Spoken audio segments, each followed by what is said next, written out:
మనందరికీ తెలుసు, doctor William Carey 1793వ సంవత్సరంలో భారతదేశానికి వచ్చాడు. ఆయన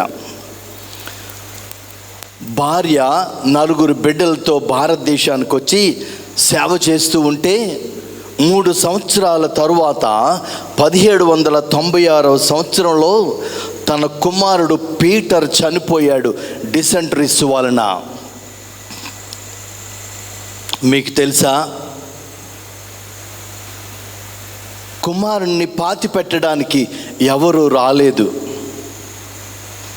ఒక భుజం మీద చనిపోయిన కుమారుడి శవాన్ని వేసుకొని ఇంకో చేత్తో పార పట్టుకొని శ్మశానానికి వెళ్ళి తన కుమారుని తనే పూడ్చిపెట్టాడు విలియం కేరీ.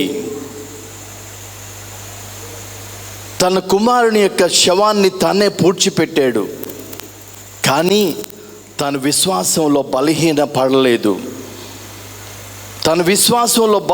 పడలేదు. మీకు చాలాసార్లు చెబుతూ ఉంటాను, ఈరోజు ఈ బైబిల్ గ్రంథం మన చేతిలో ఉంది అంటే దానికి కారణం విలియం కేరీ.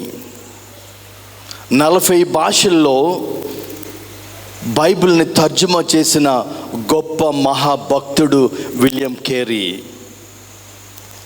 ఆయన ఒకరోజు ముందు రేపు చనిపోతాడు అంటే ముందు రోజున తన స్నేహితుడు విలియం కేరీ దగ్గరికి వచ్చాడు. వచ్చి, విలియం కేరీ, నువ్వు బ్రతికినంత కాలం గొప్ప సేవ చేసావు, దేవుని కోసం గొప్ప కార్యాలు చేసావు, దేవుని కోసం గొప్ప కార్యాలు తలపెట్టావు, గుడ్ అని చెప్పి పలకరించి వెళ్ళిపోతూ ఉంటే విలియం కేరీ డాక్టర్ డఫ్ని ఒక్కసారి పిలిచాడు.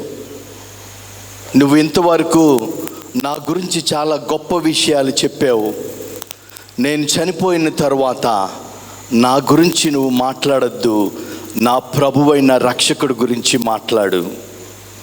అది విలియం కేరీ యొక్క విశ్వాసం. ఈరోజు మన జీవితాల్లో మన విశ్వాసం ఎలాగుంది? మన కష్టాల్లో మన విశ్వాసాన్ని దిగజార్చిపోతూ ఉందా? మన కష్టాల్లో, బాధల్లో, శ్రమల్లో దేవుని విడిచిపెట్టి దూరంగా పారిపోతున్నామా? దేవుడు అంటున్నాడు, నీ ముందుంచబడిన పరుగులో నువ్వు విశ్వాసంతో పరుగెట్టు.